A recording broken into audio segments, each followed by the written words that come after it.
Hello students, मेरे प्यारे बच्चों। मैं एएमजी सर शारदा पीठ के यूट्यूब प्लेटफॉर्म में आप सभी का फिर से स्वागत करता हूं। आज हम स्टार्ट करने वाले हैं जूलॉजी क्लास 11th का टॉपिक। जैसे कि आप देख सकते हैं, एनिमल किंगडम चैप्टर हम स्टार्ट करने वाले हैं। तो एनिमल किंगडम चैप्टर नीट के पॉइंट ऑफ व्यू से काफी इंपॉर्टेंट है, स्कूल एग्जाम्स के हिसाब से भी काफी इंपॉर्टेंट है।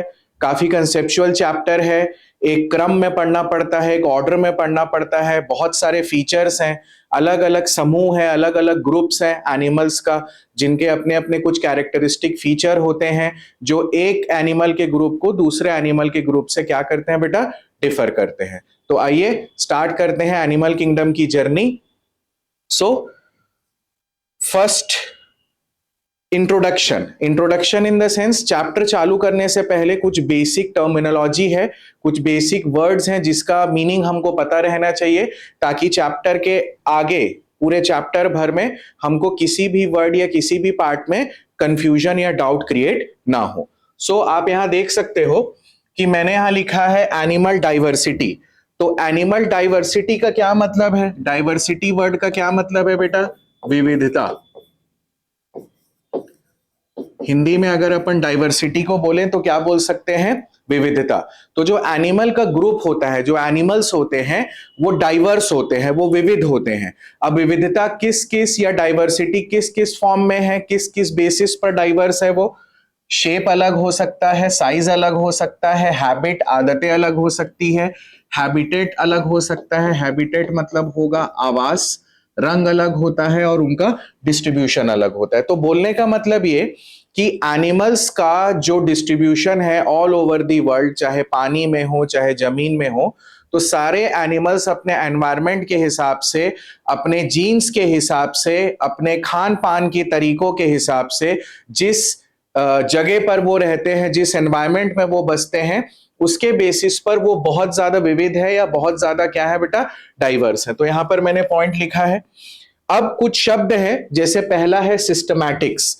लिविंग वर्ल्ड में ये पढ़ते हैं हम, लेकिन आई थॉट कि यहां पर भी मैं कनेक्ट करने के लिए आपके लिए ये 3 वर्ड्स देखो, क्योंकि ये चैप्टर में आपको पता होना चाहिए कि हम जो टर्मिनोलॉजीज पढ़ रहे हैं उसका क्या मीनिंग है। ऑलराइट, सो सिस्टमैटिक्स। सिस्टमैटिक्स क्या है?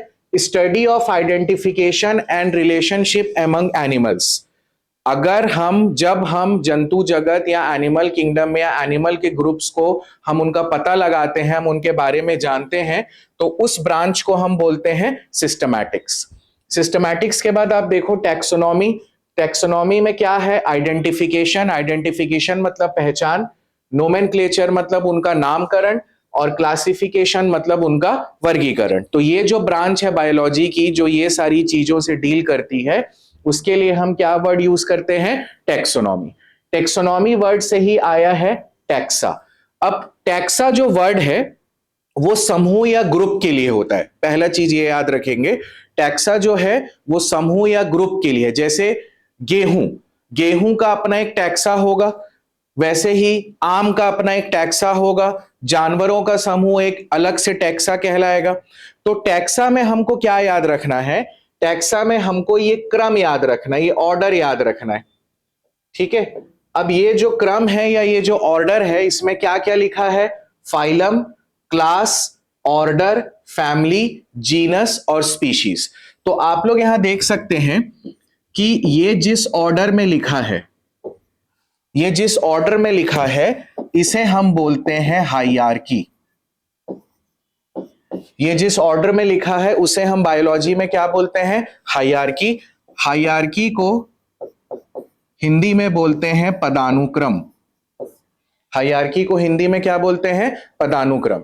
तो ये जो हाइरार्की है या जो पदानुक्रम है, इसी के बेसिस पर हम पूरे के पूरे एनिमल किंगडम और पूरे के पूरे जो प्लांट किंगडम्स हैं उसकी डिटेल्ड स्टडी करते हैं। अब ये हाइरार्की या पदानुक्रम इंपॉर्टेंट क्यों है?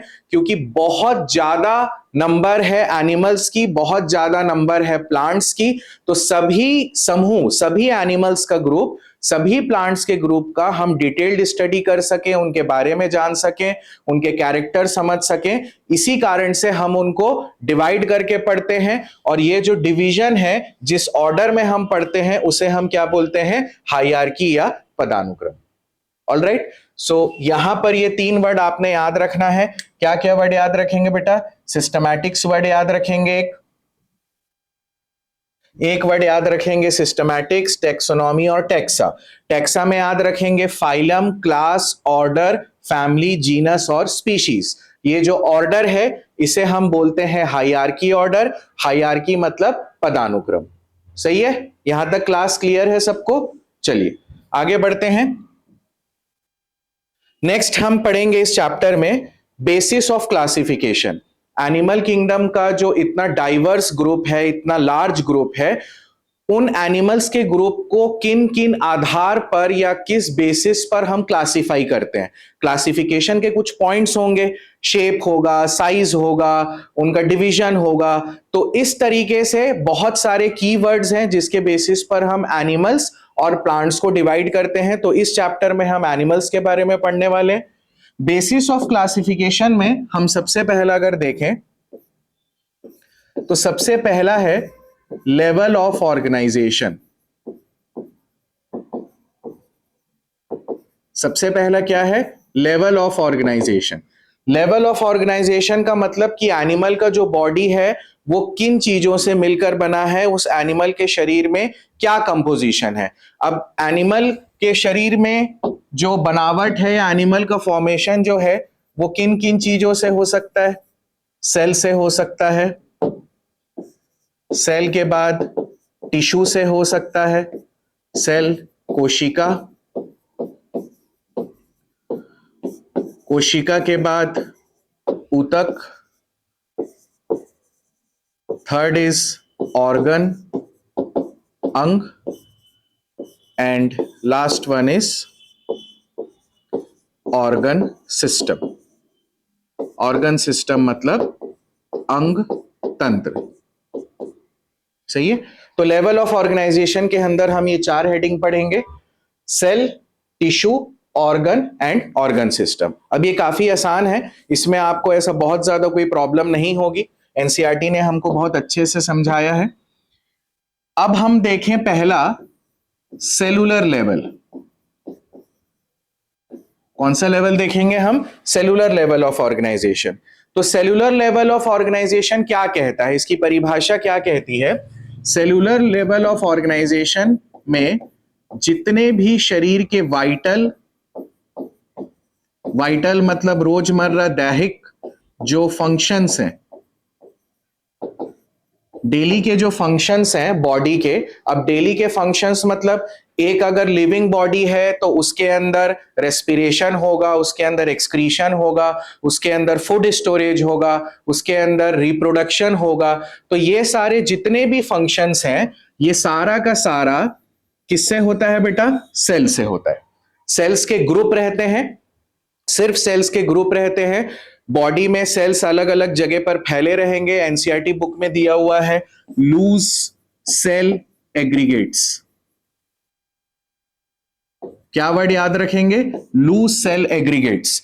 तो लूज सेल एग्रीगेट्स मतलब सेल जो है वो एकदम टाइटली पैक्ड नहीं है, उनके बीच में थोड़ा स्पेस है, इंटरसेलुलर स्पेस उनमें प्रेजेंट रहेगा। और ये जो सेल है ये पूरे शरीर में क्या रहेंगे? डिस्ट्रीब्यूटेड रहेंगे। तो पूरे शरीर में जब सेल्स डिस्ट्रीब्यूटेड हैं तो सारे बॉडी के जो वाइटल फंक्शंस हैं, जो दैहिक कार्य हैं, वो सारा का सारा किससे होगा बेटा? Cellular level of organization. Cellular level of organization जो है वो सिंपलेस्ट फॉर्म है। सिंपलेस्ट फॉर्म मतलब सबसे सरल प्रकार है बॉडी ऑर्गेनाइजेशन का। सही है? तो ये है सेलुलर लेवल ऑफ ऑर्गेनाइजेशन। कुछ निचले स्तर के जीव है, लोअर एनिमल्स होते हैं जो क्या शो करते हैं? Cellular level of organization. आगे जैसी चैप्टर हम आगे बढ़ेंगे आपको मैं अलग अलग फाइलम्स का नाम समझाऊंगा, बताऊंगा कि किसमें सेलुलर लेवल क्यों है, इसमें टिश्यू लेवल कैसे आया, किसी में ऑर्गन आया और किसी में क्या आया? ऑर्गन सिस्टम आया। पहले जो बुक के कीवर्ड्स हैं, जो बुक में हमको बताया है, वो सारी चीजें हम डिस्कस कर रहे हैं। तो यहां पर हो गया सेलुलर लेवल ऑफ ऑर्गेनाइजेशन। अब सेलुलर लेवल ऑफ ऑर्गेनाइजेशन के बाद सेकंड है टिश्यू। टिश्यू मतलब ऊतक। अब बेटा टिश्यू लेवल ऑफ ऑर्गेनाइजेशन या टिश्यू का परिभाषा क्या है? टिश्यू का फॉर्मेशन कैसे होता है? Group of cell. Group of cell मतलब कोशिका का समूह। तो जो कोशिका का समूह है वो सारे लोग मिलकर किसका निर्माण करते हैं? ऊतक का निर्माण करते हैं। तो इनके बॉडी में कोशिकाओं का समूह है। अब ये जो कोशिकाओं का समूह है ये अलग अलग फंक्शन करेगा। अलग अलग फंक्शन करेगा बोलने का मतलब, जैसे मान लीजिए कि ये एनिमल के बॉडी में टिश्यूज हैं, तो इन टिश्यूज के अंदर क्या प्रेजेंट होंगे? सेल्स। इस तरीके से सेल्स प्रेजेंट होंगे। अब ये जो बॉडी के अंदर के सेल्स हैं,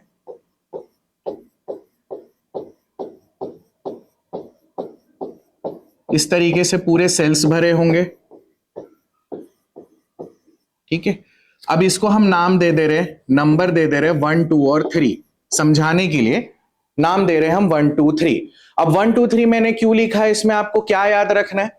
जैसे मान लो कि फर्स्ट वाला जो टिश्यू है, इस टिश्यू के अंदर, फर्स्ट वाले ग्रुप में टिश्यू के अंदर जितने भी आपको सेल्स दिख रहे हैं, सभी सेल्स का फंक्शन क्या होगा? Similar. Cells have similar function. ये वर्ड याद रखना है भाई, ये नीट के लिए इंपॉर्टेंट है कि जो सेल्स हैं उनके फंक्शन क्या होंगे बेटा? सिमिलर होंगे। एक टिश्यू के अंदर जो भी सेल्स हैं उन सभी सेल्स के फंक्शन क्या होंगे? सिमिलर होंगे। ऐसे पूरे बॉडी में जो सेल्स का ग्रुप है वो डेवलप क्या करता है? Tissue level of organization. जब इस तरीके से शरीर में अरेंजमेंट होगा सेल्स का या कोशिकाओं का, तो ऐसे ग्रुप ऑफ एनिमल किसके अंदर आएंगे?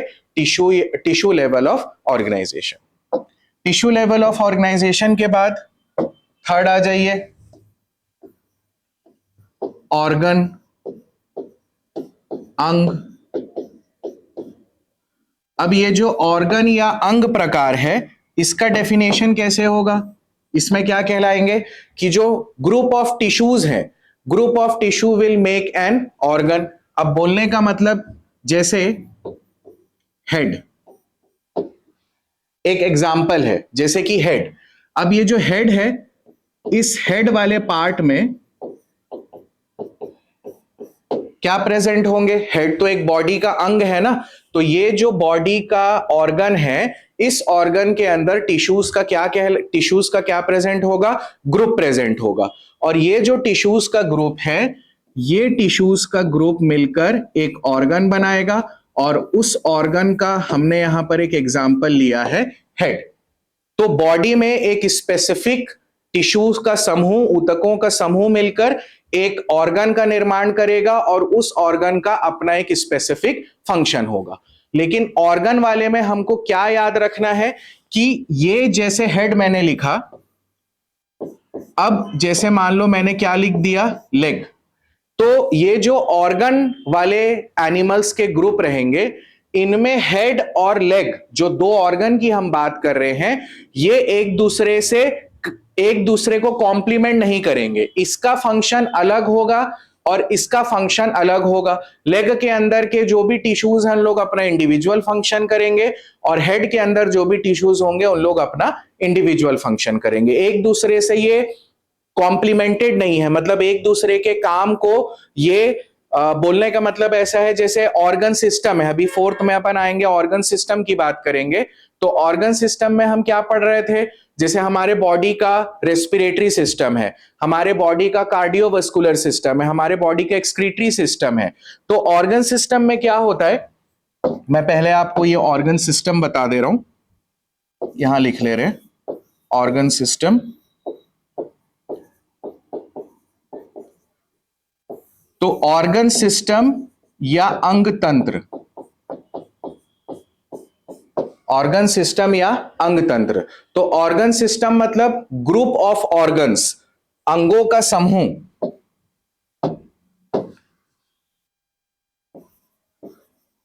ग्रुप ऑफ ऑर्गन्स, अंगों का समूह मिलकर अंग तंत्र बनाएगा। और ये जो ऑर्गन सिस्टम है, इसमें बॉडी के अंदर जितने भी ऑर्गन्स हैं ये एक दूसरे को कॉम्प्लीमेंट करेंगे।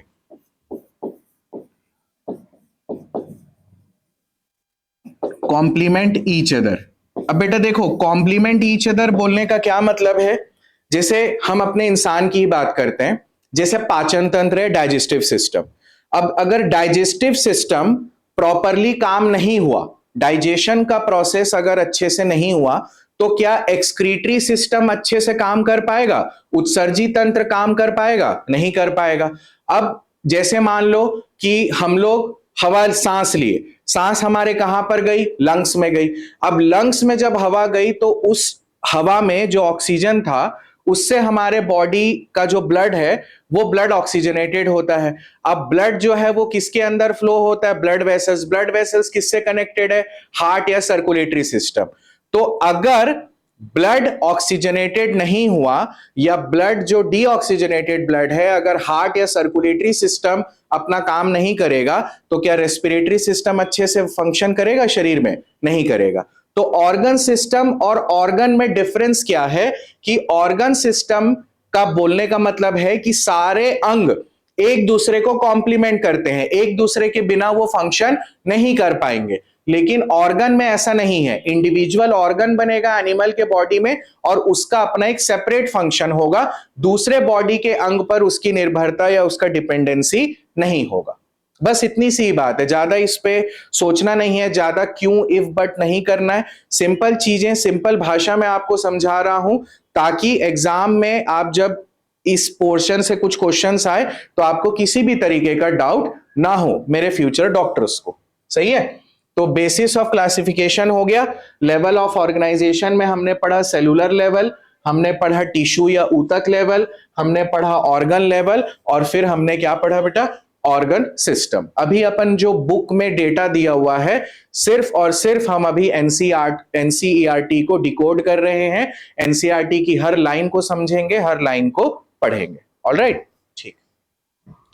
तो लेवल ऑफ ऑर्गेनाइजेशन के बाद सेकंड हम देखें तो सेकंड हम पढ़ेंगे सिमेट्री। क्या पढ़ेंगे? सिमेट्री। सिमेट्री को हम बोलते हैं सममिति। सिमेट्री को हम क्या बोलते हैं? सममिति। तो सिमेट्री या सममिति क्या है, पहले ये जान लेते हैं। सिमेट्री या सममिति मतलब अंग या बॉडी के डिवीजन या बॉडी के पार्ट्स। सही है। तो सिमेट्री के अंदर वैरायटी है। अब इतने सारे एनिमल्स हैं, सब लोग एक टाइप के तो नहीं दिखते हैं, सब लोग एक जगह भी नहीं रहते हैं, सबके चलने फिरने का भी तरीका अलग है। तो ये जो सारी चीजें होती हैं ये हमको किससे पता चलती है? सिमेट्री से। अब ये जो सिमेट्री है इसके टाइप्स, सिमेट्री के कितने टाइप्स हैं? सबसे पहला एसिमेट्री, दूसरा रेडियल सिमेट्री, तीसरा बाइलैटरल सिमेट्री। हमारी बुक में एनसीईआरटी में नीट के लिए हमको सिर्फ ये 3 टाइप की सिमेट्री ही जानना है, एसिमेट्री, रेडियल सिमेट्री और बाइलैटरल सिमेट्री। एसिमेट्री मतलब असममित,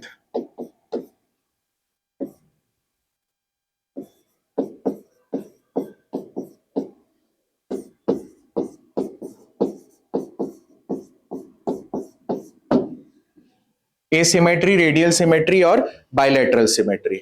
अब ये जो तीनों सिमेट्री है इसको हम एक एक करके डिस्कस करेंगे। अब एसिमेट्री में मैं पहले ही आपको एक चीज बता दे रहा हूं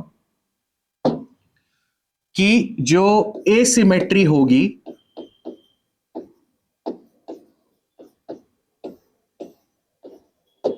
ठीक है, एसिमेट्री में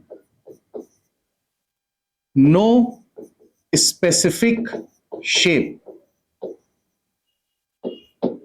ऑब्लिक इररेगुलर शेप, बॉडी का प्रॉपर भाग नहीं होगा, बॉडी का प्रॉपर डिवीजन नहीं हो पाएगा, क्योंकि इनके बॉडी का जो शेप है वो कैसा होता है बेटा? इररेगुलर होता है। अब इर्रेगुलर शेप का क्या मतलब हुआ? अब जैसे मान लीजिए अपन एक अमीबा का एग्जांपल ले लिए, तो अब इस अमीबा के बॉडी को अगर मान लो कि मुझे डिवाइड करना है, तो मुझे इसके बॉडी के बराबर पार्ट्स नहीं मिल रहे, बॉडी के प्रॉपर डिविजन्स नहीं मिल रहे। तो अगर मैं किसी एनिमल के बॉडी को अलग अलग एक्सिस, अलग अलग कोण से कट करता हूं, उसके बाद अगर मुझे इसके प्रॉपर या बराबर भाग नहीं मिलते हैं, प्रॉपर पार्ट्स नहीं मिलते हैं, तो ऐसे एनिमल्स के समूह को हम किसके अंदर लाएंगे बेटा?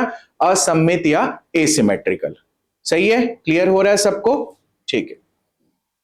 अब इसी के काउंटर में हम सेकंड जाएंगे, क्या? Radial symmetry. अब रेडियल सिमेट्री को हम बोलते हैं अरीय सममिति। हिंदी में क्या बोलते हैं रेडियल सिमेट्री को? अरीय सममिति। अब ये रेडियल सिमेट्री क्या बोल रहा है? ध्यान दो भाई, रेडियल सिमेट्री क्या बोल रहा है? रेडियल सिमेट्री ये बोल रहा है कि अगर कोई एक एनिमल है, मान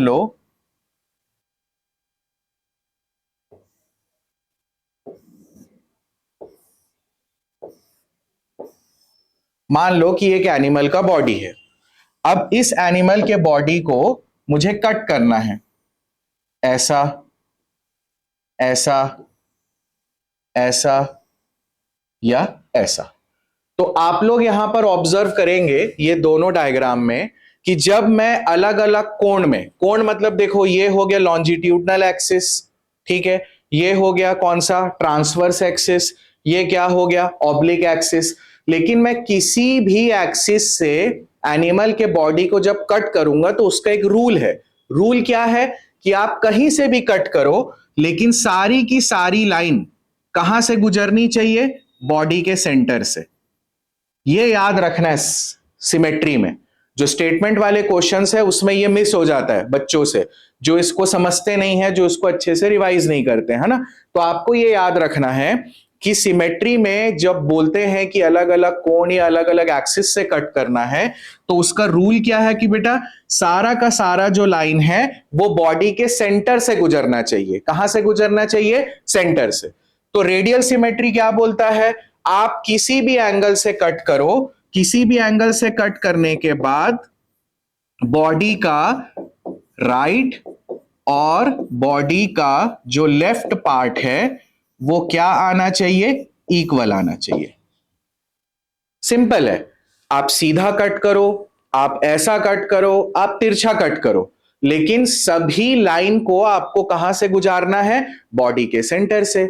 बॉडी के सेंटर से लाइन गुजरती है, उसके बाद जब बॉडी के राइट और लेफ्ट पार्ट्स इक्वल होते हैं तो उस सिमेट्री को हम क्या बोलते हैं? Radial symmetry. इतना ही है, इतना ही आपको याद रखना है, ठीक है। चलो, रेडियल सिमेट्री के बाद चलते हैं तीसरा, बाइलैटरल सिमेट्री। अब ये जो बाइलैटरल सिमेट्री है, जिसे हम द्विपार्श्व सममिति बोलते हैं, इस बाइलैटरल सिमेट्री का भी यही रूल है। क्या रूल है? मान लो ये कोई एनिमल बॉडी है,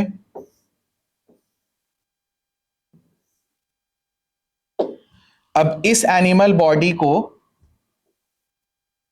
मैं कट कर रहा हूं, लेकिन बाइलैटरल सिमेट्री का रूल है कि आप जो कट कर रहे हो वो कट सिर्फ कौन से एक्सिस पर होगा?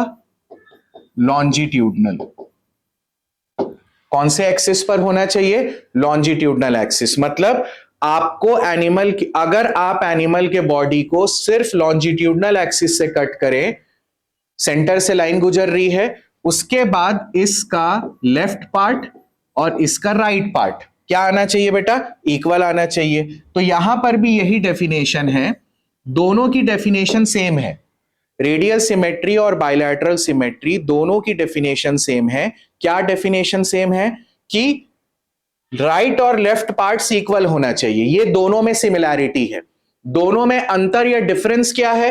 रेडियल सिमेट्री बोलता है कि कहीं से भी कट करो, ऐसा करो, ऐसा करो, ऐसा करो। लेकिन बाइलैटरल सिमेट्री क्या बोल रहा है कि आपको सिर्फ लॉन्जिट्यूडनल एक्सिस से कट करके देखना है, बॉडी के सेंटर से लाइन गुजरे, उसके बाद अगर लेफ्ट और राइट पार्ट्स बराबर मिलते हैं तो ऐसा सिमेट्री को हम क्या बोलेंगे बेटा? बाइलैटरल सिमेट्री बोलेंगे। अब यहां पर मुझे आपको एक एक एक्स्ट्रा पॉइंट बताना है जो एग्जाम के पॉइंट ऑफ व्यू से, समझने के पॉइंट ऑफ व्यू से इंपॉर्टेंट है, जो मैं यहां नोट करके लिख रहा हूं। जो रेडियल सिमेट्री है ना, जो रेडियल सिमेट्री होगी, ये रेडियल सिमेट्री जो है वो सेसाइल एडेप्टेशन को फेवर करेगा। जो रेडियल सिमेट्री है वो सेसाइल एडेप्टेशन को फेवर करता है। सेसाइल मतलब इमूवेबल।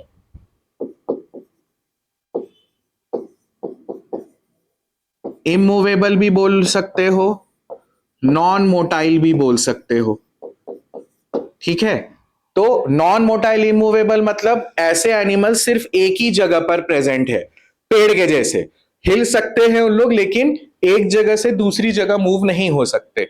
तो जो भी एनिमल्स सेसाइल होंगे, जो भी एनिमल्स किसी जगह से जुड़े हुए रहेंगे, वो एक जगह से दूसरी जगह नहीं जा सकते।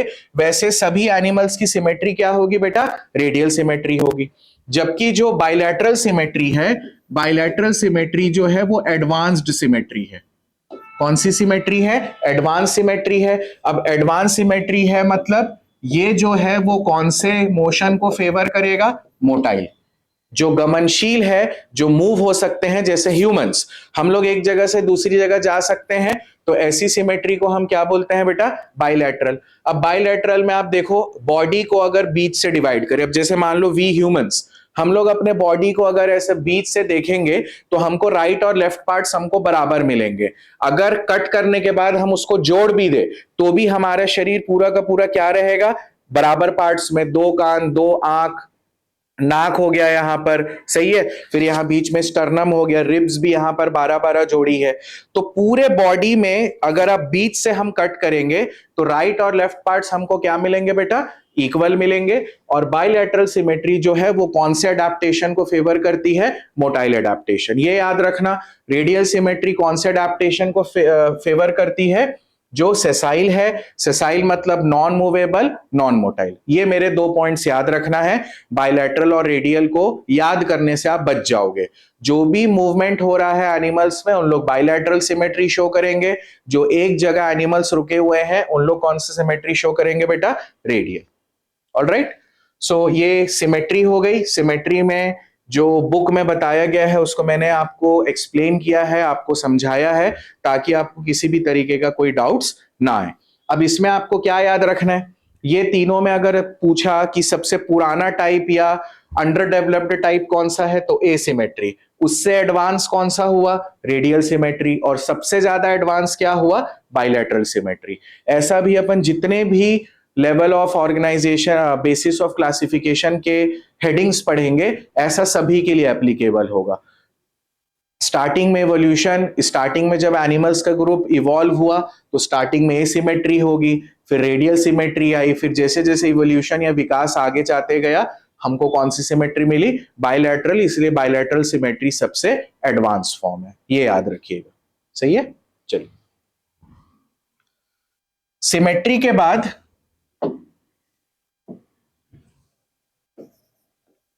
आपको बताता हूं सर्कुलेटरी सिस्टम।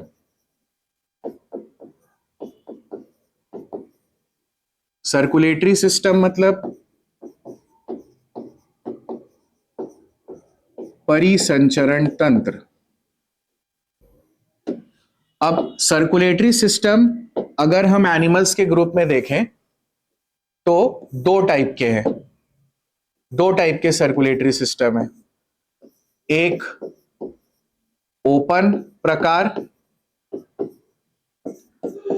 और दूसरा है क्लोज्ड प्रकार।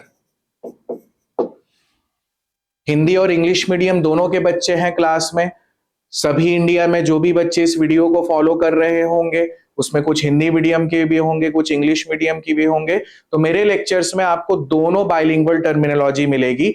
जहां जहां इंपॉर्टेंट है हिंदी शब्दों का, वहां वहां मैं आपको हिंदी के वर्ड्स बताऊंगा। लेकिन बेटा, हिंदी मीडियम वाले जितने भी बच्चे इस वीडियो को देख रहे होंगे पूरे भारत देश में, आप लोगों को हिंदी वर्ड्स के साथ साथ उसका इंग्लिश वर्ड भी पता होना चाहिए। बिकॉज जो हायर एजुकेशन आप जब कॉलेजेस में पढ़ेंगे आगे जाके, तो वहां पर मैक्सिमम टर्मिनोलॉजीज या मैक्सिमम जो चीजें हैं वो आपको इंग्लिश में ही पढ़नी है। तो जिनको थोड़ा सा भाषा का प्रॉब्लम है, आप लोग अपने भाषा पे भी थोड़ा सा काम कीजिए। मैं आपको हेल्प कर ही रहा हूं। बायोलॉजी में मेरे लेक्चर्स में आपको दोनों वर्ड्स बराबर मिलेंगे, ताकि दोनों टाइप के बच्चे जो हिंदी और इंग्लिश मीडियम से हैं उनको समझ आ सके। सही है।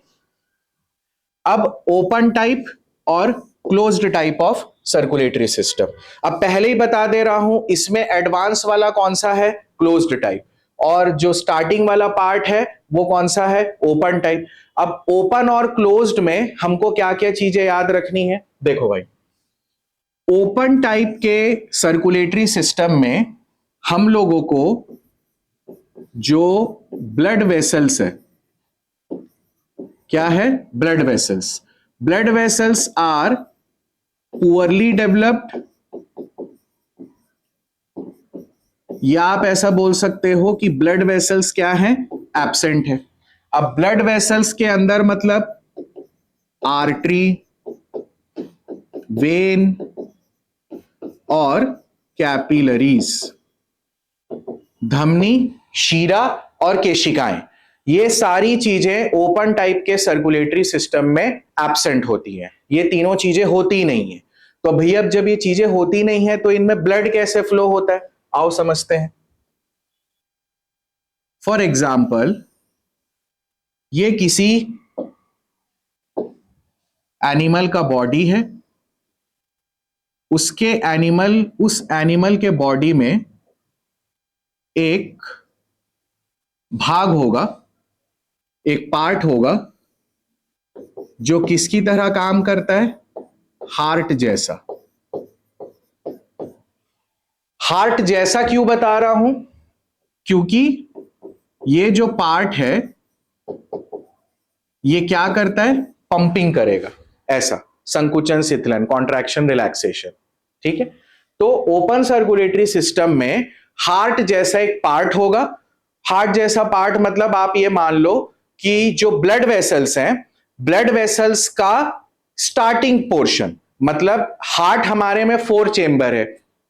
एनिमल वर्टिब्रेट जब अपन पढ़ेंगे तो उसमें आप लोगों ने पढ़ा होगा पहले कि हार्ट के कक्ष होते हैं, चेंबर्स होते हैं। 2 chamber, 3 chamber, partially 4 chambered, complete 4 chambered. तो उसमें हम आपको बताएंगे कि ये जो 2, 3, 4 हैं, ये उनके एनिमल्स की जरूरतों के हिसाब से डेवलप हुए हैं। तो ये तो एकदम स्टार्टिंग के जो एनिमल के ग्रुप हैं, जो लोअर एनिमल्स हैं, उनमें एक हार्ट जैसा एक पार्ट डेवलप हुआ। हार्ट जैसा पार्ट क्यों बोला मैं? क्योंकि उस पार्ट में क्या होता है? पंपिंग होता है। पंपिंग मतलब संकुचन, शिथिलन, कॉन्ट्रैक्शंस और रिलैक्सेशन होते हैं। अब ये जो पार्ट है, इस पार्ट से, जैसे मान लो ये इसके बॉडी के सेल्स हैं,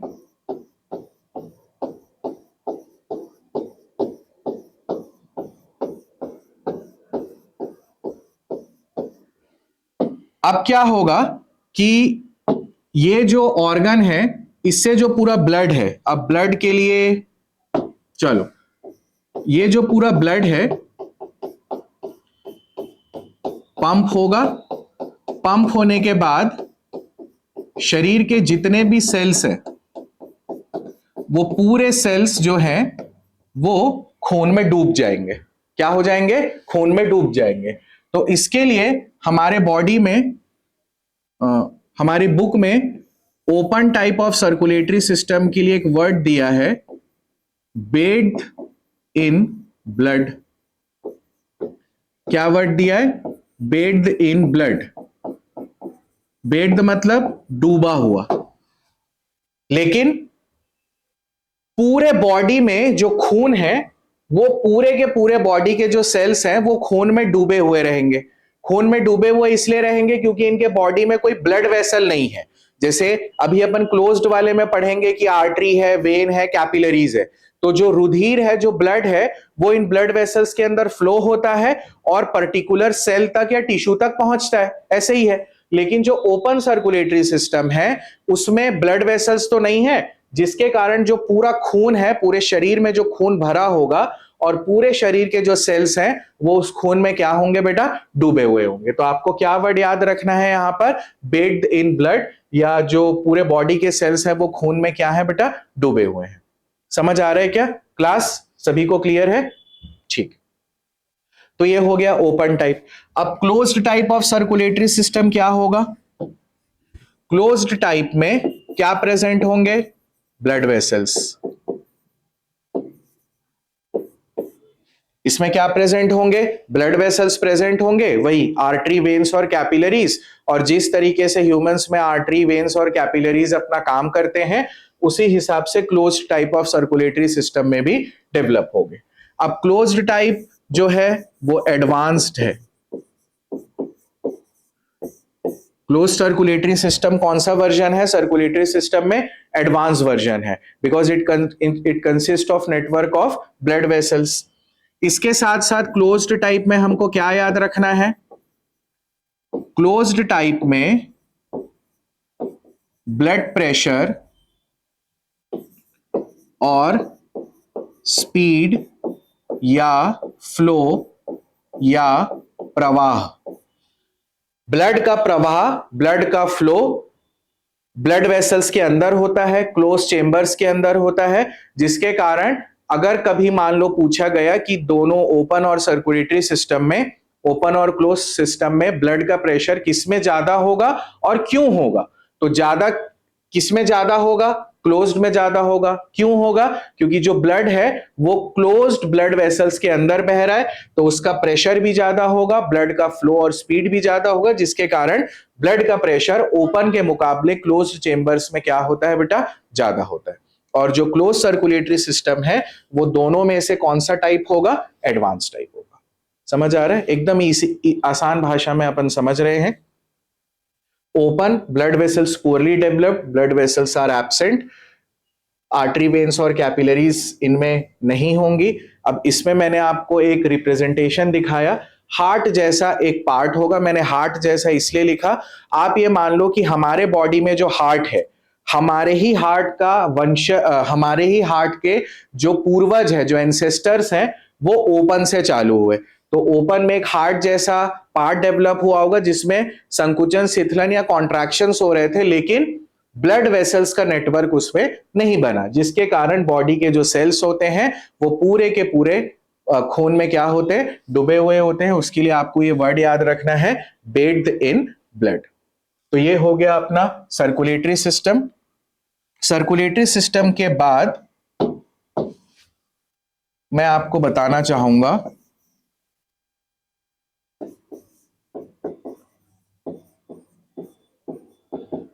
डाइजेस्टिव सिस्टम,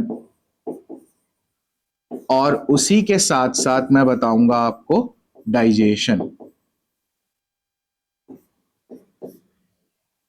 अब अगर हम डाइजेस्टिव सिस्टम की बात करें तो डाइजेस्टिव सिस्टम में होगा इनकम्प्लीट और दूसरा होगा कंप्लीट। तो इनकम्प्लीट डाइजेस्टिव सिस्टम या कंप्लीट डाइजेस्टिव सिस्टम। अब जैसे मान लो पहले ये बता रहा हूं complete digestive system. Complete digestive system में 2 ओपनिंग्स है। क्या है बेटा? 2 ओपनिंग्स है। एक ओपनिंग क्या होगी? माउथ, और दूसरी ओपनिंग क्या होगी? एनस या गूदा। सही है? 2 ओपनिंग्स होगी शरीर में, एक मुख कहलाएगी माउथ और दूसरी क्या कहलाएगी? एनस। तो जिस डाइजेस्टिव सिस्टम में 2 सेपरेट ओपनिंग्स हैं उनको हम क्या बोलते हैं? Complete digestive system. इनकम्प्लीट में मैं क्या लिख सकता हूं? Single opening. क्या लिख सकता हूं? Single opening. और यही जो सिंगल ओपनिंग है, ये सिंगल ओपनिंग माउथ का भी काम करेगा और यही सिंगल ओपनिंग किसका काम करेगा? एनस का। ठीक है? तो जो लोअर एनिमल्स रहेंगे, लोअर ग्रुप ऑफ एनिमल्स रहेंगे जिनमें ऑर्गन सिस्टम प्रॉपरली डेवलप नहीं होता है, उन एनिमल्स के ग्रुप में शरीर में एक ही ओपनिंग होगी जिससे बाहर की चीजें अंदर भी आएंगी और अंदर की चीजें बाहर भी जाएंगी। उनको हम बोलेंगे इनकम्प्लीट। और कंप्लीट का मतलब 2 ओपनिंग्स रहेगी, एक माउथ रहेगा और एक एनस रहेगा, और इनके फंक्शन अपने अपने सेपरेट या इंडिविजुअल होंगे। यहां तक क्लियर है? सभी बच्चों को क्लियर है क्लास में? ठीक है। अब इसी से रिलेटेड हम देखते हैं डाइजेशन।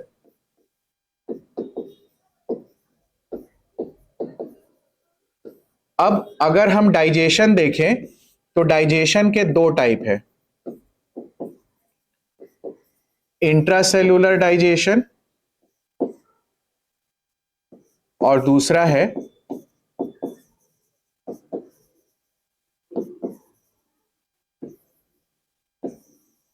Extra cellular digestion. तो इंट्रासेल्यूलर डाइजेशन और एक्स्ट्रा सेल्यूलर डाइजेशन, जैसे आपको नाम से पता चल रहा होगा, बायोलॉजी में इंट्रा और एक्स्ट्रा का मतलब क्या है? इंट्रा मतलब अंदर और एक्स्ट्रा मतलब बाहर, ये तो हम सभी को पता है। सेल्यूलर मतलब किस रेफरेंस में बात कर रहा है? सेल के रेफरेंस में बात कर रहा है। तो इंट्रासेल्यूलर डाइजेशन मतलब इनसाइड सेल, एक्स्ट्रा सेल्यूलर मतलब आउटसाइड सेल। अब आउटसाइड सेल या इनसाइड सेल, इसमें भी स्कीम है। क्या स्कीम है इसमें? हमको ये समझना पड़ेगा ना कि सेल के अंदर क्यों हो रहा है या सेल के बाहर क्यों हो रहा है। तो देखो यहां पर क्या याद रखोगे कि जो एक्स्ट्रा सेल्यूलर डाइजेशन है, जो एक्स्ट्रा सेल्यूलर डाइजेशन है, इस एक्स्ट्रा सेल्यूलर डाइजेशन में, इस एक्स्ट्रा सेल्यूलर डाइजेशन में क्या होगा? एक्स्ट्रा सेल्यूलर डाइजेशन का मतलब क्या होगा कि जिनमें भी एक्स्ट्रा सेल्यूलर डाइजेशन है, मतलब उनमें क्या प्रेजेंट है? Digestive system.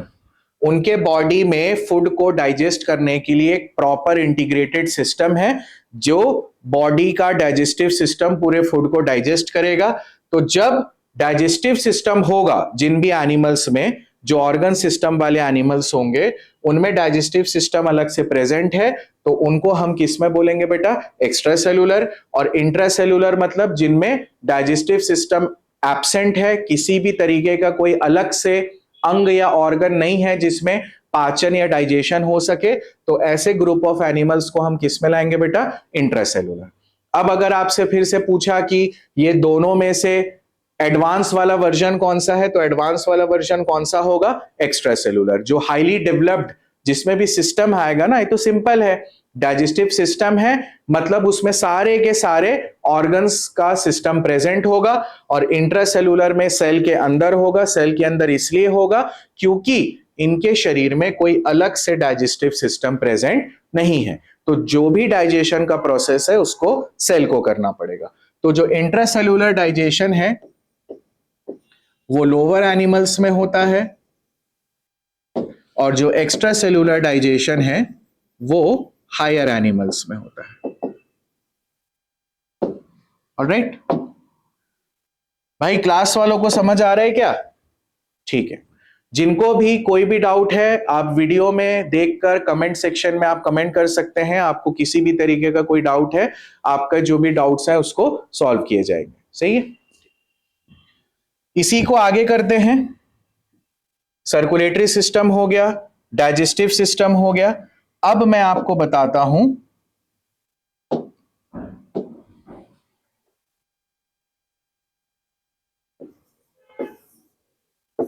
जर्मिनल लेयर्स के बारे में।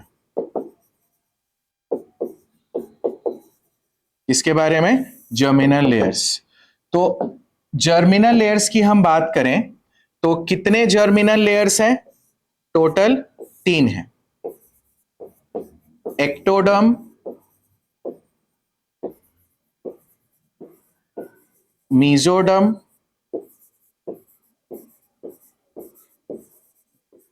और क्या है? एंडोडर्म।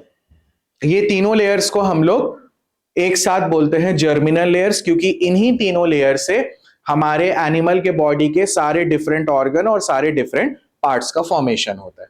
तो अगर हम जर्मिनल लेयर्स के बेसिस पर देखें तो जर्मिनल लेयर्स के बेसिस पर 2 टाइप्स है। एक है diploblastic animals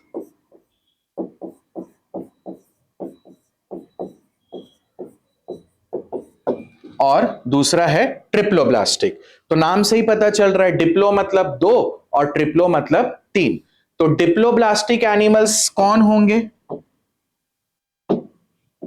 anyone in the class? Diploblastic animals कौन होंगे? डिप्लोब्लास्टिक एनिमल्स वो होंगे जिनमें एक्टोडर्म प्रेजेंट हो और क्या प्रेजेंट हो? एंडोडर्म। पहले आसान वाला चीज याद रख लो, डिप्लोब्लास्टिक मतलब इनमें एक्टोडर्म होगा और इनमें क्या प्रेजेंट होगा? एंडोडर्म। ट्रिप्लोब्लास्टिक जो है, ट्रिप्लोब्लास्टिक में तीनों लेयर्स होंगी, इनमें एक्टोडर्म भी होगा,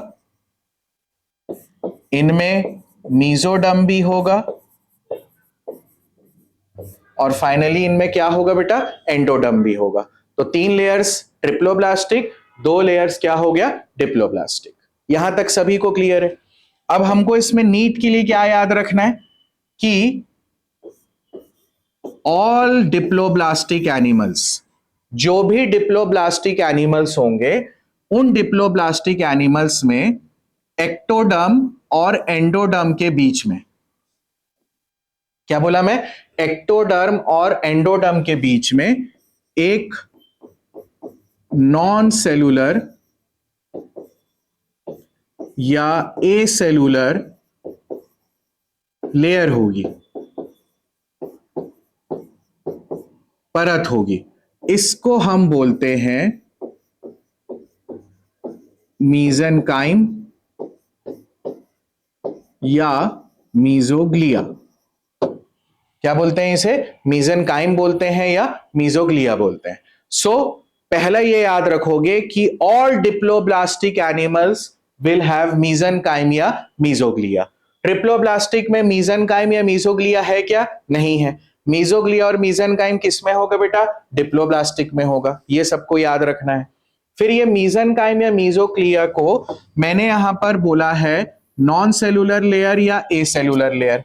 अब नॉन सेलुलर लेयर या ए सेलुलर लेयर का मतलब ये नहीं है कि इसमें सेल्स नहीं है। ध्यान देना, इनमें या मीजोग्लिया में अलग अलग टाइप के सेल्स प्रेजेंट होते हैं। इन सभी सेल्स को हम मिलाकर बोलते हैं अमीबोसाइट्स। क्या बोलते हैं बेटा इन सेल्स को मिलाकर? अमीबोसाइट्स। तो मीजोग्लिया या जो मीजेनकाइम है उनमें सेल्स प्रेजेंट है, उन सेल्स के ग्रुप को हम क्या बोलते हैं? अमीबोसाइट्स।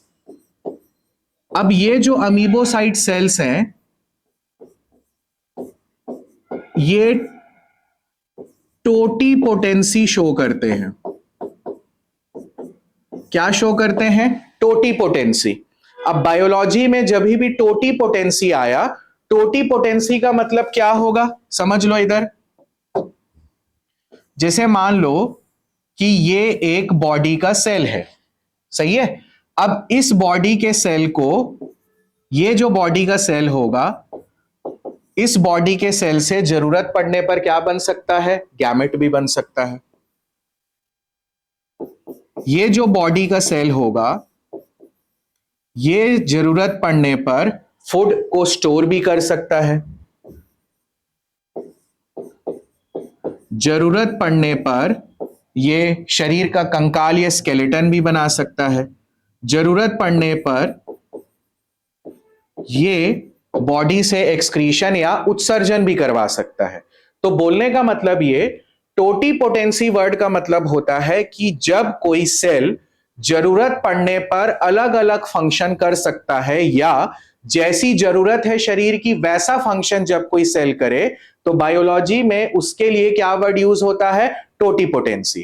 टोटीपोटेंसी कौन शो करते हैं? अमीबोसाइट्स। अमीबोसाइट्स किसमें प्रेजेंट रहते हैं? मीजोग्लिया या मीजेनकाइम। आ रहा है समझ? तो आपके अंदर ये सवाल होगा कि सर आप बोल रहे हो नॉन सेलुलर ए सेलुलर, लेकिन अभी आप फिर लिख लिए कि इसमें सेल्स प्रेजेंट है, तो we are getting confused. Yes, ये है कंफ्यूजन वाला, इसी को तो हम क्लियर कर रहे हैं क्लास में। अब सेल्स प्रेजेंट है, लेकिन मैंने नॉन सेलुलर या ए सेलुलर क्यों लिखा है पता है? क्योंकि ये जो अमीबोसाइट सेल्स होते हैं ना, ये जो अमीबोसाइट सेल्स होते हैं इन लोग डिफरेंशिएट नहीं कर पाते। इनमें डिफरेंशिएशन नहीं हो सकता। डिफरेंशिएशन नहीं हो सकता मतलब, डिफरेंशिएशन नहीं हो सकता मतलब इनके जो सेल हैं वो आगे टिश्यू नहीं बना पाएंगे, और जब टिश्यू नहीं बनेगा तो क्या नहीं बन पाएगा? ऑर्गन नहीं बन पाएगा। तो अलग से स्पेसिफिक अंग या अलग से स्पेसिफिक ऑर्गन ये नहीं बना पाते हैं। तो ऐसे सभी सेल्स जो डिफरेंशिएट नहीं कर पाते हैं, इसी कारण से मैंने यहां पर क्या लिखा है? नॉन सेलुलर या ए सेलुलर। आई रिपीट, मीजोग्लिया में नॉन सेलुलर ए सेलुलर मैंने इसलिए लिखा है क्योंकि ये जो सेल्स होते हैं मीजोग्लिया में, ये सेल्स डिफरेंशिएट नहीं कर पाते। बोलने का मतलब इन लोग आगे टिश्यू नहीं बना पाएंगे, और उन लोग आगे क्या नहीं बना पाएंगे? ऑर्गन। समझ आ रहा है? इसी कारण से मीजोग्लिया पर मैंने क्या वर्ड लिखा है? नॉन सेलुलर या ए सेलुलर। ये आपको याद रखना बेटा, ठीक है? चलिए, तो यहां पर हमारा जर्म लेयर्स भी कंप्लीट हो गया। एक्टोडर्म, मेसोडर्म, एंडोडर्म, दो टाइप था, डिप्लोब्लास्टिक और ट्रिप्लोब्लास्टिक। डिप्लोब्लास्टिक में एक्टोडर्म और एंडोडर्म है, ट्रिप्लोब्लास्टिक पे तीनों है, एक्टोडर्म है, मेसोडर्म है और एंडोडर्म है। फिर मैंने बताया है, ये स्टेटमेंट याद रखना है, ऑल डिप्लोब्लास्टिक एनिमल, चलो यहां नोट करके लिख भी दे रहा हूं, नोट, ऑल डिप्लोब्लास्टिक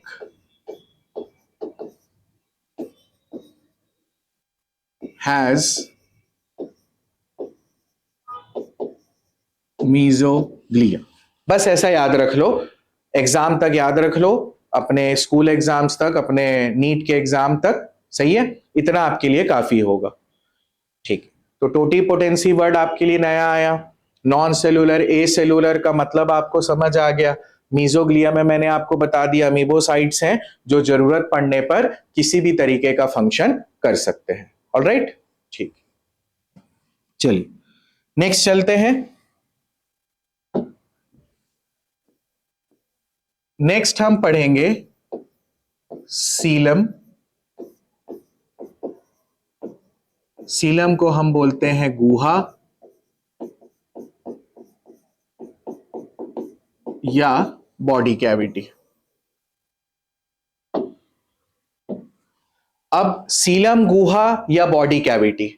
अब बॉडी कैविटी क्या है? बॉडी के बीच का स्पेस। बॉडी कैविटी मतलब क्या हो गया? शरीर के अंदर के खाली जो स्पेसेस हैं, उस स्पेसेस के लिए हम वर्ड यूज करते हैं गुहा या सीलोम।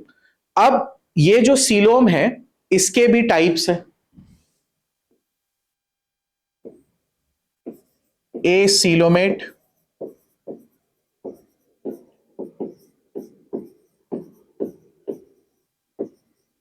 अगुहीय,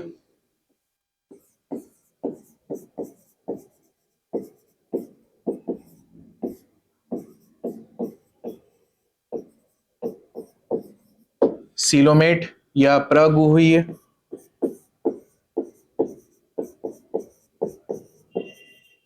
तीसरा है सूडोसीलोमेट, आभासी गुहा। समझाऊंगा आपको डायग्राम बना के। तो सीलोम या बॉडी कैविटी तीन टाइप का है, ए सीलोमेट, सीलोमेट और स्यूडोसीलोमेट।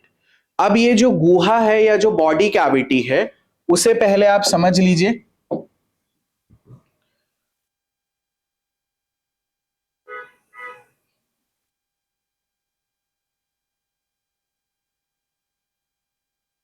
जैसे मान लीजिए ये है बॉडी वॉल शरीर के बाहर। अब ये बॉडी वॉल अगर है तो इस बॉडी वॉल के अंदर हम डाइजेस्टिव सिस्टम का ऐसा वाला डायग्राम पढ़ते हैं।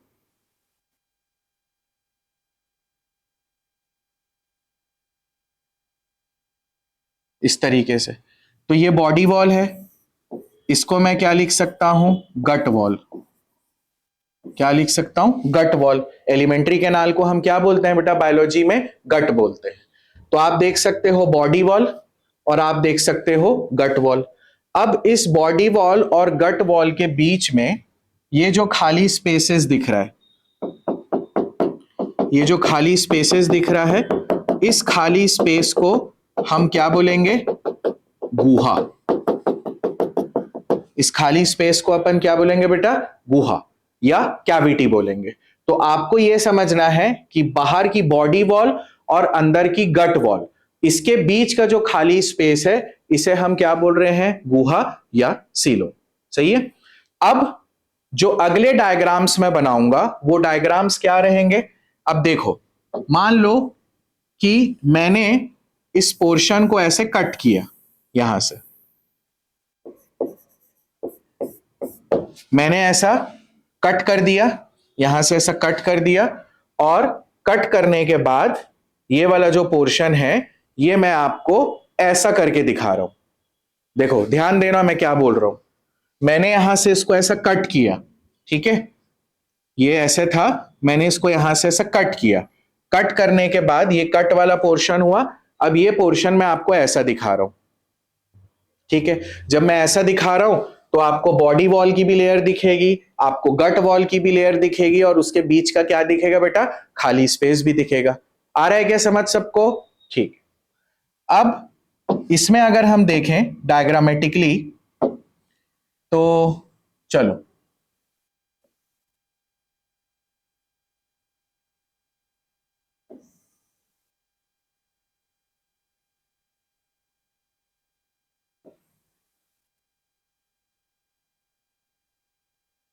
तीन सर्कल अपन लेते हैं। अब इस तीन सर्कल में सबसे पहले अगर हम देखें,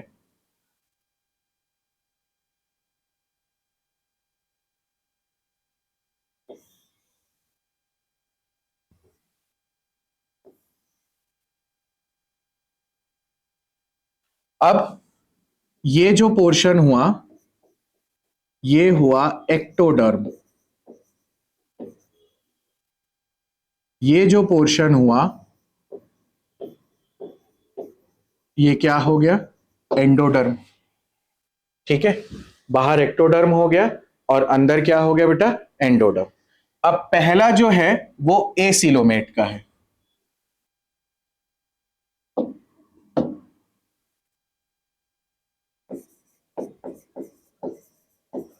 एसिलोमेट, सिलोमेट,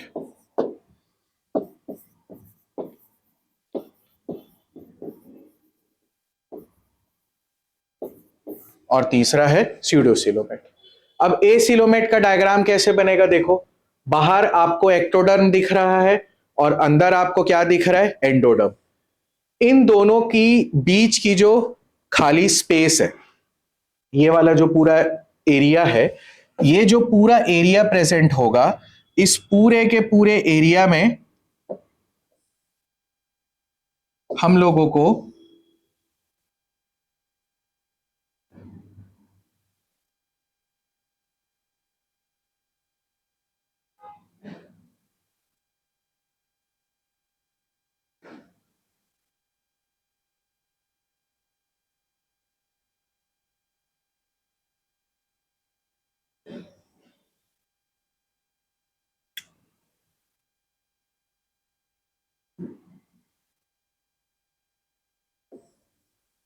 ये जो पूरा ग्रीन कलर से मैं आपको पोर्शन दिखा रहा हूं,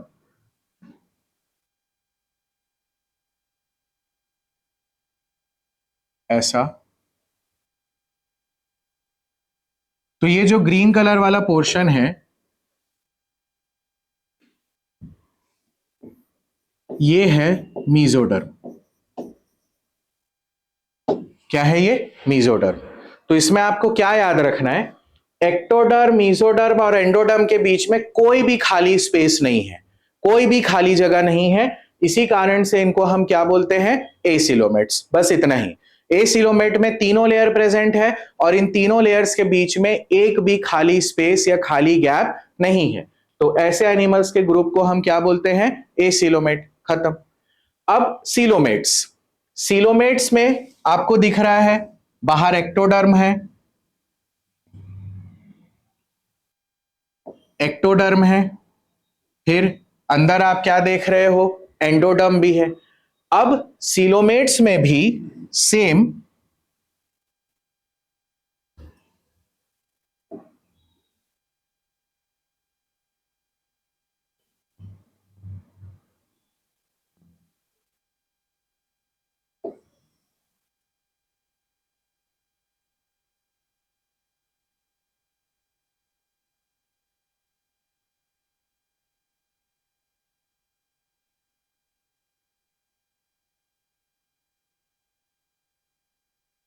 ऐसा। बाहर एक्टोडर्म है, अंदर एंडोडर्म भी है, और बीच में आपको क्या दिख रहा है? मीजोडर्म। लेकिन जो सिलोमेट्स होते हैं, इन सिलोमेट्स में क्या होगा?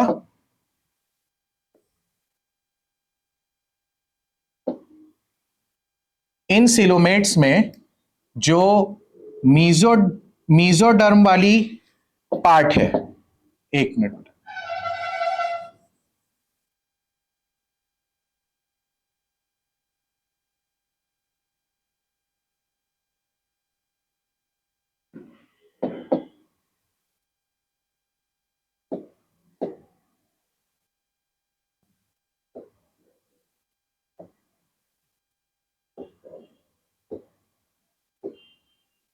ऐसा।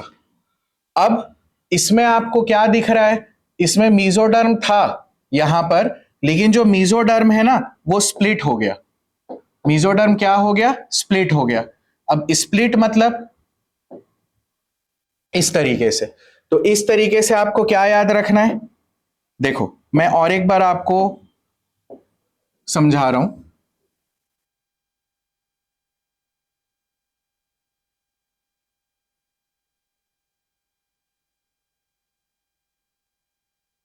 ये हो गई ग्रीन वाली मीजोडर्म, और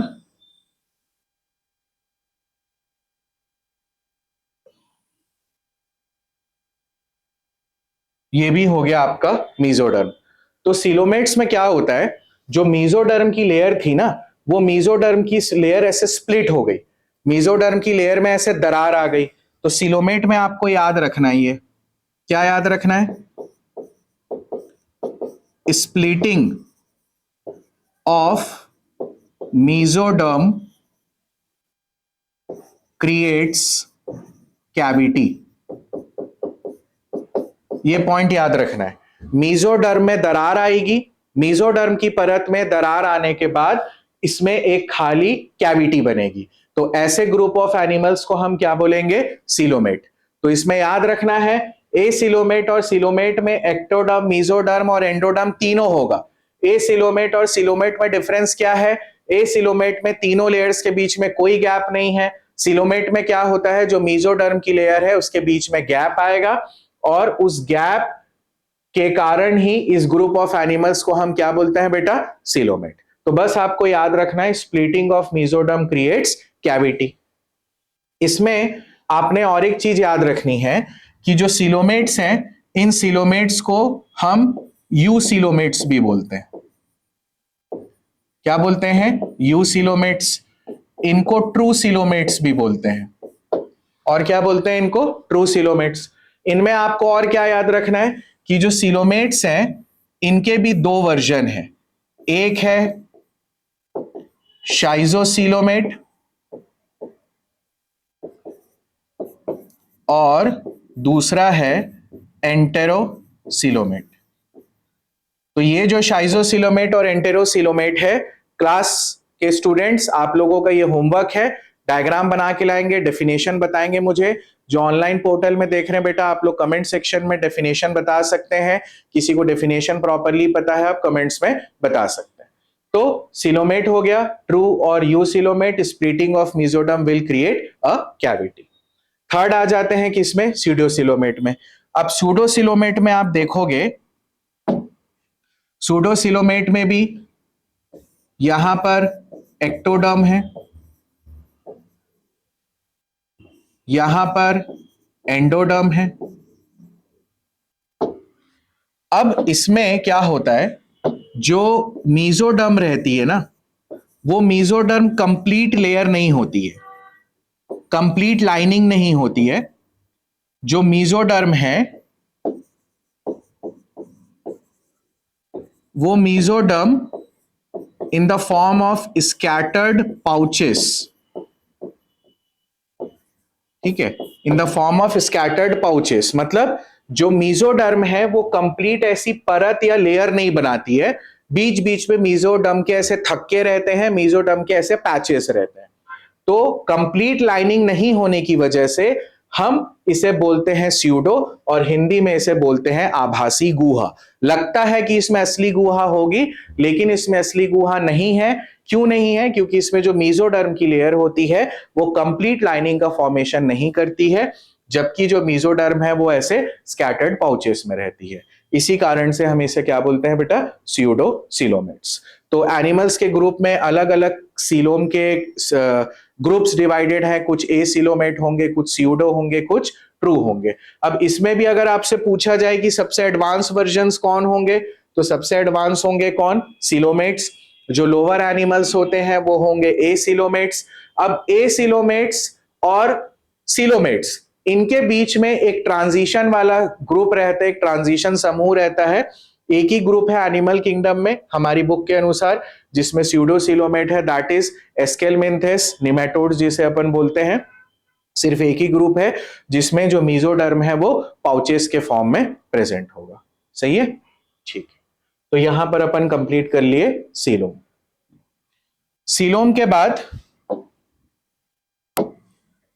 नेक्स्ट आते हैं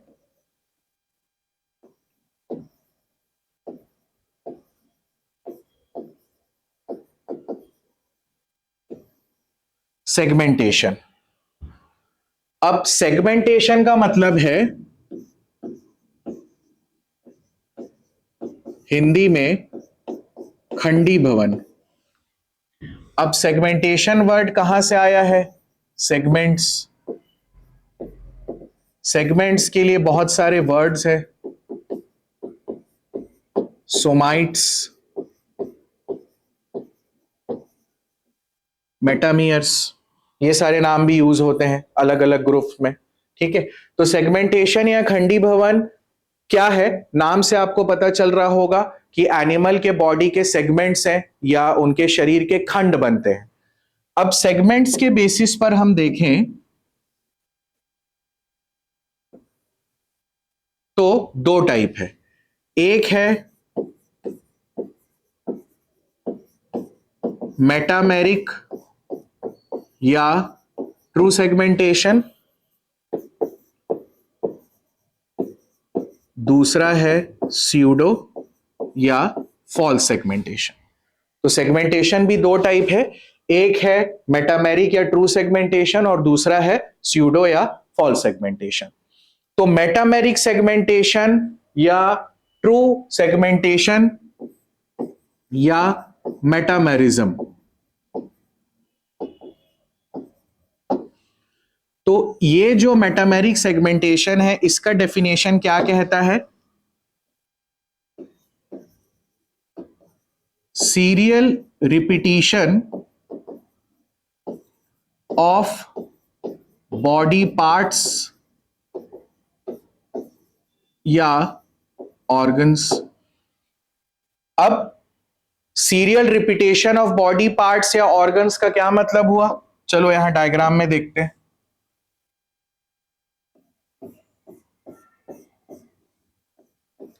जैसे आप लोगों ने अर्थवर्म देखा होगा, अर्थवर्म में आप देखेंगे शरीर के बाहर आपको इस तरीके से सेगमेंट्स दिखते हैं। क्या दिखते हैं बेटा? आपको सेगमेंट्स दिखते हैं। अब ये जो बाहर वाले सेगमेंट्स हैं इनको हम क्या बोलते हैं? एन्यूलाई। क्या बोलते हैं इनको? एन्यूलाई बोलते हैं।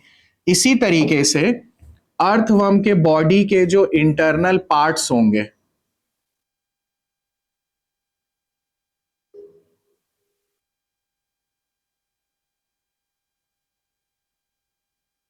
इस तरीके से इनके जो बॉडी के इंटरनल सेगमेंट्स होंगे, इन इंटरनल सेगमेंट्स में भी बीच बीच में डिविजन्स हैं, इंटरनल डिविजन्स। और ये जो इंटरनल डिविजन्स होते हैं, इंटरनल डिविजन्स जिनसे होते हैं इनको हम क्या बोलते हैं? सेप्टा। ठीक है, तो ऐसे ग्रुप ऑफ एनिमल्स जिसमें एक्सटर्नल सेगमेंटेशन भी है और इंटरनल बॉडी पार्ट्स के भी सेगमेंटेशन है, रिपीटिशन है ऑर्गन्स के, तो ऐसे ग्रुप ऑफ एनिमल्स को हम क्या बोलेंगे? ट्रू और मेटामेरिक सेगमेंटेशन। जबकि जो स्यूडो या फॉल्स हैं इनको हम बोलेंगे इनमें सिर्फ एक्सटर्नल सेगमेंटेशन होगा। क्या होगा बेटा इसमें? एक्सटर्नल सेगमेंटेशन होगा। अब ये तो हो गया आसान से समझने वाला, बट ये जो मेटामेरिज्म है या जो ट्रू सेगमेंटेशन है जिसमें अपन ने एन्यूलाई और सेप्टा पढ़ा है, तो इसमें आपको और एक चीज क्या याद रखना है मेटामेरिक सेगमेंटेशन में, कि जो इंडिविजुअल पार्ट्स है, इन इंडिविजुअल पार्ट्स में कॉन्ट्रैक्शंस और रिलैक्सेशंस होते हैं। इंडिविजुअल पार्ट्स में कॉन्ट्रैक्शन रिलैक्सेशन होगा, बोलने का मतलब ये वाला एक इंडिविजुअल पार्ट है, इसमें कॉन्ट्रैक्शन होगा रिलैक्सेशन, इसमें कॉन्ट्रैक्शन रिलैक्सेशन, इसमें कॉन्ट्रैक्शन रिलैक्सेशन, इसमें कॉन्ट्रैक्शन रिलैक्सेशन। तो बॉडी के जो इंडिविजुअल खंड है, इंडिविजुअल पार्ट्स हैं, उनमें सेपरेट कॉन्ट्रैक्शन रिलैक्सेशंस होंगे, जिसके कारण एक क्या बनेगा, एक वेव जैसे, एक लहर जैसा बनेगा, जिसके कारण इनके बॉडी का मूवमेंट जो है वो इजीली हो सकता है और प्रॉपरली हो सकता है। तो मेटामेरिक सेगमेंटेशन में क्या होगा कि जो बॉडी के इंडिविजुअल पार्ट्स हैं, वो इंडिविजुअल पार्ट्स में इंडिविजुअल सेपरेट कॉन्ट्रैक्शन रिलैक्सेशंस हो सकते हैं। मैं आपको कॉन्ट्रैक्शन रिलैक्सेशन एक एग्जांपल बता रहा हूं, ऐसे बहुत सारे स्पेसिफिक फंक्शन है। तो इंडिविजुअल कॉन्ट्रैक्शन रिलैक्सेशंस होके एक ऐसा वेव जैसा बनाते हैं जो बॉडी के मूवमेंट को क्या करता है बेटा, हेल्प करता है और प्रॉपरली असिस्ट करता है। तो ऐसे ग्रुप ऑफ एनिमल्स को हम क्या बोलेंगे, ट्रू या मेटामेरिक सेगमेंटेशन, और जिसमें सिर्फ बाहर का सेगमेंटेशन है, अंदर के बॉडी पार्ट्स सिर्फ एक ही चीज से अटैच्ड है, एक ही फंक्शन से जुड़े हैं, उनको अपन क्या बोलेंगे, स्यूडो या फॉल्स मेटामेरिज्म या स्यूडो या फॉल्स सेगमेंटेशन। ऑलराइट, ठीक है, चलिए। तो ये सेगमेंटेशन वाला भी पार्ट हो गया। अब सेगमेंटेशन वाले पार्ट के बाद नेक्स्ट चलते हैं हम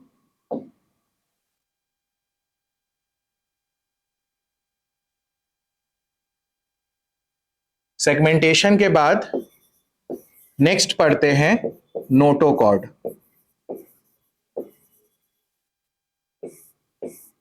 क्या पढ़ेंगे अपन, नोटोकॉर्ड।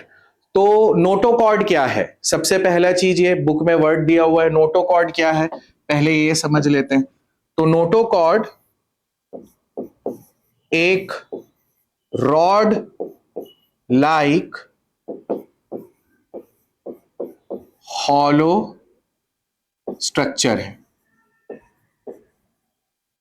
नोटोकॉर्ड क्या है, रॉड जैसा हॉलो स्ट्रक्चर है, फ्लेक्सिबल है, किससे बनता है, मीजोडर्म से। नोटोकॉर्ड शरीर के पार्ट्स को क्या प्रोवाइड करता है बेटा, सपोर्ट प्रोवाइड करता है। सपोर्ट प्रोवाइड करने का मतलब बॉडी का बैलेंस बोल लो, बॉडी को एक जैसा शेप मान लो। तो इस तरीके से जैसे हमारा वर्टिब्रल कॉलम है ना, तो हमारे वर्टिब्रल कॉलम का जो एंसेस्टर्स है, जो पूर्वज है, आप मान सकते हो किसको, नोटोकॉर्ड को, लेकिन दोनों डिफरेंट है। नोटोकॉर्ड डिफरेंट है, वर्टिब्रल कॉलम डिफरेंट है। तो नोटोकॉर्ड सपोर्ट स्ट्रक्चर है, रॉड जैसा है, हॉलो स्ट्रक्चर है, फ्लेक्सिबल है, और इसमें क्या प्रेजेंट, ये किससे बनता है, कौन सी जर्मिनल लेयर से बनता है बेटा, मीजोडर्म। ठीक है। तो अब ये जो नोटोकॉर्ड है,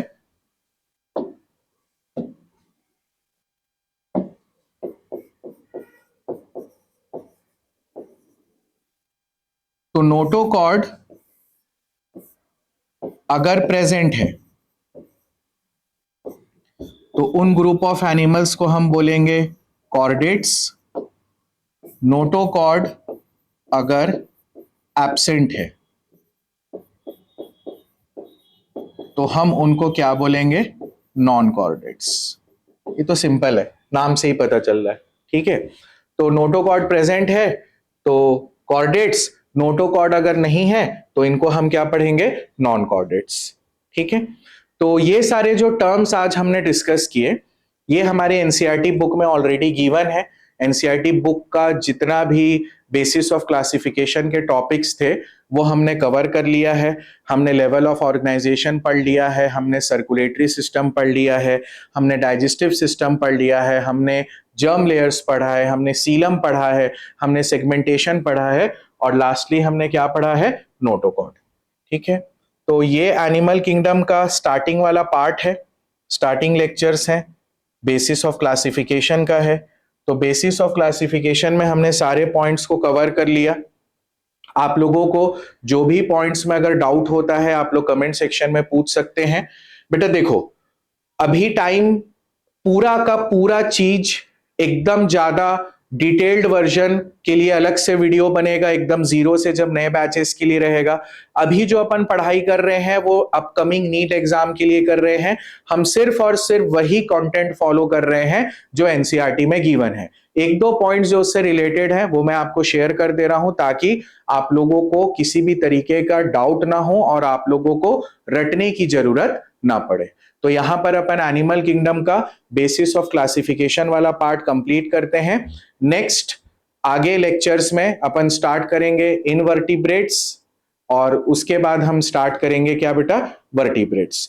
तो non chordates, invertebrates, chordates, vertebrates, इसमें थोड़ा सा अपन को क्या होता है बेटा, डाउट क्रिएट होता है। अभी के लिए बस इतना जान लो कि जो वर्टिब्रेट्स है या जो इनवर्टिब्रेट्स है वो कहलाते हैं वर्टिब्रल कॉलम के प्रेजेंस और एब्सेंस पे, लेकिन जो स्टार्टिंग वाला जो अपन अभी पढ़ रहे हैं वो क्या है, नॉन कॉर्डेट्स और कॉर्डेट्स। तो नॉन कॉर्डेट्स पहले अपन पढ़ेंगे, उसके बाद अपन पढ़ेंगे कॉर्डेट्स, फिर कॉर्डेट्स के अंदर ही क्या आएगा बेटा, vertebrates. Alright, so next lecture में अपन स्टार्ट करेंगे इनवर्टिब्रेट्स, और उससे पहले आप लोगों को इस टॉपिक के जितने भी एमसीक्यूज हैं वो सॉल्व करना है। मैं आपको एमसीक्यूज का भी एक सेशन लूंगा, एक 50 क्वेश्चंस का अपन सेशन लेंगे, उसका टाइम लिमिट रखेंगे 30 मिनट्स, और उस 30 मिनट्स में आपको जो मैं 50 क्वेश्चंस यहां पर दूंगा उसको आपको प्रिपेयर करना है। सो नेक्स्ट लेक्चर में मिलते हैं। ओके।